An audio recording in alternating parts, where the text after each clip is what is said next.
La question qu'on pourrait se poser, y a-t-il des bonnes séries qui sont sorties durant toute cette année 2020, voire fin 2020? Même si cette année était très compliquée, je peux vous assurer qu'on a des très bonnes séries qui sont sorties, des petites pépites, et je vais vous les présenter tout de suite.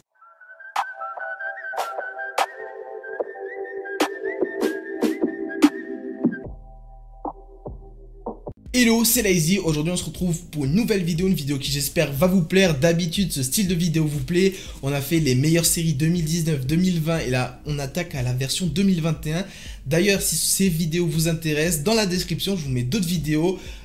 Franchement la version 2020 elle était incroyable. On avait 6 comme série qui est juste une pépite. Ensuite on avait eu Is Dark Material. Je vous spoil pas plus sur la version 2020. C'était juste des séries incroyables. Maintenant on passe à la version 2021. Donc comme j'ai dit, une année très particulière. Est-ce qu'il y a eu des bonnes séries? Bien sûr que oui les gars. Je tiens à le rappeler quand même, je suis pas un robot. Je peux pas regarder toutes les séries qui existent. Je fais mon maximum pour en regarder un maximum. Ah là, les jeux de mots ils sont incroyables en tout cas. Et du coup comment va se passer ce classement? C'est très simple, je vais classer de la moins bonne note à la meilleure note. Je suis allé chercher des notes sur Allociné. On commence avec la moins bonne note, 3,9 sur 5. J'ai nommé Raised by Wolves. Donc ouais, là mon anglais il est éclaté au sol, je sais pas trop comment elle se prononce, mais en tout cas cette série elle est sortie en fin 2020. On a une saison de 10 épisodes, il y a déjà une saison 2 qui a été validée, qui est prévue pour la suite, et on se retrouve sur la chaîne HBO ou OCS, où vous connaissez les gars, petit clin d'œil, on peut la retrouver sur plein de sites de streaming, hein, ça c'est vous qui voyez. On est sur du drame et science-fiction. On plonge dans un futur alternatif après que notre planète Terre soit devenue totalement inhabitable à cause de grandes guerres. On va commencer l'aventure avec 2 androïdes nommés Père et Mère. Ils vont tenter d'élever plusieurs enfants humains. Ce seront les premiers colonisateurs de l'exoplanète Kepler 22b. Et ça ne va pas être de tout repos, on aura un combat entre les athées représentés par les androïdes et les religieux représentés par la plupart des humains. Une toute autre religion qu'on a actuellement sur notre chère Terre, ce sera un dieu nommé Sol. Un univers étrange mais fascinant avec une ambiance sonore très particulière que j'ai adoré, que ce soit la musique d'intro ou la musique d'outro, c'est juste des pépites. Après Game of Thrones, je pensais pas retrouver une série où j'allais autant adorer les musiques. Ensuite concernant la série, quel bonheur de retrouver Travis Fimmel aka Ragnar Lodbrok. Franchement après la série Vikings, c'est juste un bonheur de la retrouver dans cette série, que ce soit les thèmes abordés, que ce soit la religion, les guerres, et graphiquement c'est très travaillé. On se retrouve avec des plans juste sublimes et on va les voir essayer de coloniser une nouvelle planète. Ils auront leurs propres galères, etc. Je vais pas en dire plus pour pas que vous soyez spoilés, mais je vous la conseille les yeux fermés. Ça me fait mal qu'elle soit en bas de ce classement parce que c'est l'une de mes préférées de ce top. On enchaîne sur une série popcorn. Qu'est-ce que j'appelle une série popcorn? C'est très simple, c'est les séries qui s'enchaînent facilement comme si on graillait des popcorn. Donc on a une saison de 8 épisodes, chaque épisode fait 30 minutes, ça va super vite. On a une note de 4,2 sur 5, j'ai nommé Upload. Là on se retrouve sur un style comédie. Alors d'habitude moi tout ce qui est les films et séries où il y a de la comédie, c'est pas du tout mon délire, et là j'ai adoré. On se retrouve dans un futur où les humains sont capables de supploder dans la vie après la mort. On retrouve Nathan après un accident de voiture, il va devoir supploder dans un paradis artificiel. Une fois uploadé à Lakeview, ça va être très particulier et pas forcément comme il l'imaginait. Il va devoir faire face à des bugs, des glitches, des pubs, et tout n'est pas stable et son avenir n'est pas assuré. On a des sujets abordés qui sont très intéressants. Qui dit que dans 300 ans, on ne pourra pas supploader avant notre mort et avoir une espèce de paradis où les pauvres, comme dans la série, auront 5 mégas, ils vont vivre 5 minutes dans le mois, et les riches, ils seront à Lakeview avec plein de pubs et de glitch, et ce sera un paradis, limite un enfer. Donc les gars, je vous laisse découvrir aussi cette série par vous-même. J'ai oublié de le préciser, mais c'est une série qu'on peut retrouver sur Amazon Prime Video ou encore sur les alternatives. Ça, comme j'ai dit, c'est à vous de voir. Maintenant, on passe sur la série favorite de beaucoup de monde, Netflix, encore avec une note de 4,2 sur 5. J'ai nommé Alice in Borderland. C'est sorti en 2020, juste avant 2021. Là, on se retrouve sur du science-fiction, thriller et fantastique. On se retrouve à Tokyo avec Harisu, un élève du lycée qui n'apprécie pas le monde dans lequel il vit et n'arrive pas particulièrement à s'en sortir. Et avec ses potes, ils vont se retrouver en plein Tokyo, ils vont se retrouver transportés dans un Tokyo parallèle, ils se retrouvent coincés dans un jeu où leurs vies sont en jeu. C'était Monsieur Jeu de mots.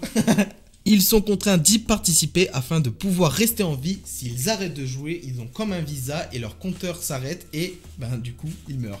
Une série avec un potentiel énorme. Déjà on commence, ça annonce la couleur avec Tokyo complètement vide. Au menu on aura de l'amitié, de la trahison, de la coopération. On aura un esprit un peu battle royale car on aura plein de jeunes dans une ville et enfin pas que des jeunes, on aura plein de personnes qui devront survivre et s'ils ne passent pas des épreuves.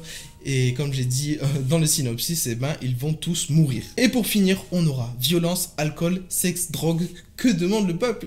Non les gars, plus sérieusement, je vous la conseille, les yeux fermés encore une fois. Avant de passer à l'avant-dernière position les gars, n'hésitez pas dans les commentaires à vous me dire les meilleures séries que vous avez vues ces 2 dernières années. Si vous avez des séries à me conseiller ou à conseiller à d'autres personnes qui pourraient tomber sur votre commentaire, ça pourrait être juste super. Ce qui pourrait être super aussi, c'est le petit pouce bleu. Si jamais vous kiffez cette vidéo, ça me ferait extrêmement plaisir encore une fois. On passe à l'avant-dernière position et comme j'ai dit, qui dit 2020 dit année particulière, je voulais vous fournir un top 5 de qualité et du coup... je suis passé sur un animé, c'est une série animée et je trouverais ça dommage que beaucoup passent à côté. Je sais que beaucoup de gens qui regardent mes vidéos regardent forcément des séries mais peut-être pas des animés et je vais vous conseiller un animé qui est connu, qui est dans le top 10 sur Allociné, qui a une note de 4,6 sur 5. Là, beaucoup savent de laquelle je parle déjà, c'est l'Attaque des Titans. On a 4 saisons, donc là, il y a la 4e qui est en train de sortir, je suis en train de regarder des épisodes en ce moment. Pour le genre, on se retrouve sur du action, aventure, drame, seinen et fantasy. C'est sorti en fin 2020, enfin c'est sorti bien avant, mais la saison 4 qui est en train de sortir en ce moment, elle sort en 2021.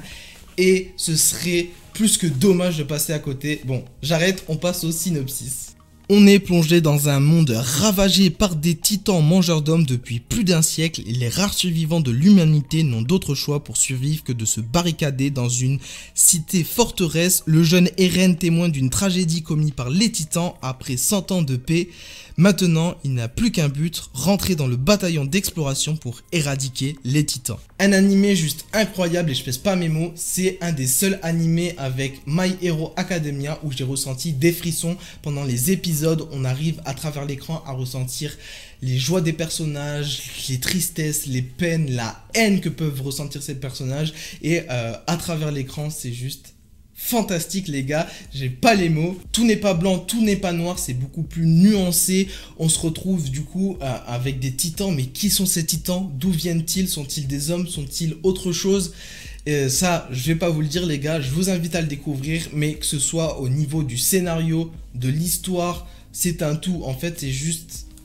la crème de la crème. C'est comme si dans le monde des séries, vous commencez par Breaking Bad, ben là c'est pareil. Alors d'habitude dans ce top, je dis des séries pas trop connues etc.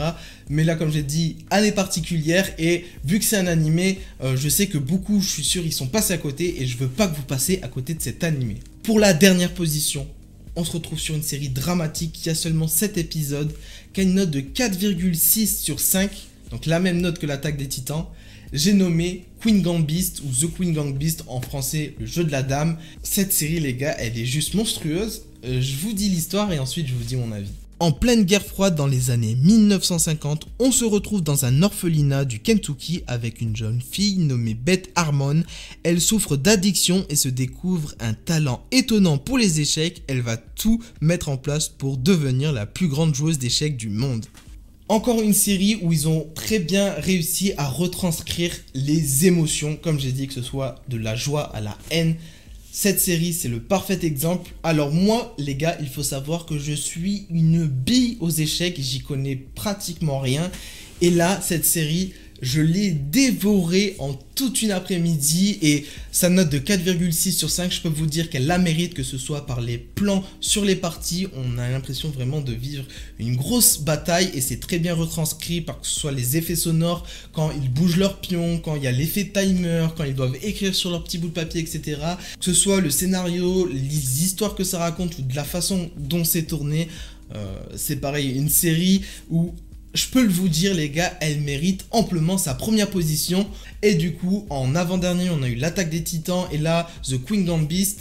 Ce serait vraiment dommage de passer à côté de ces deux chefs-d'œuvre. Quand je dis que c'est deux chefs-d'œuvre, je ne pèse pas mes mots les gars. Donc les gars, s'il vous plaît, vous mettez votre meilleur pouce bleu, vous quittez maintenant ma vidéo et vous allez voir ces séries. Non, plus sérieusement, je m'arrête ici. J'ai pas d'autres séries à conseiller.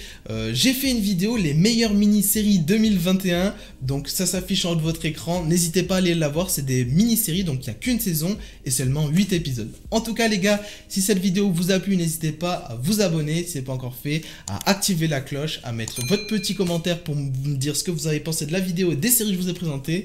Et moi je vous dis à plus les potes. Toujours les mêmes journées de galère, une boule au ventre qui te sidère. Et c'est le prix à payer pour voir rentrer le salaire. J'ai un billet bleu pour un pochon vert et pas si bien viscère. Tout ce que je demande c'est le sourire de ma mère, mon père, ma soeur et de mes frères. Un pays déjà 18 ans de guerre, 18 ans de guerre face à la vie. Mes convictions, mon arme de poing, mes rêves, mon arme secrète. Et depuis le début je bats en retraite car faut éviter les pièges à l'eau.